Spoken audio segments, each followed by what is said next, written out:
I, Ahmed, take you, Noor, to be my wife, to have and to hold from this day forward, for better, for worse, for richer, for poorer, in sickness and in health, to love and to cheers, till death us do part, according to God's holy law, in the presence of God, I make this vow. I love you.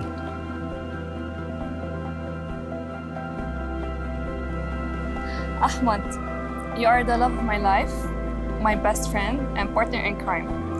I love you for the way you make me feel when we're together and miss you so much when we are apart. We've grown so much together and you enrich my life and inspire me to be better.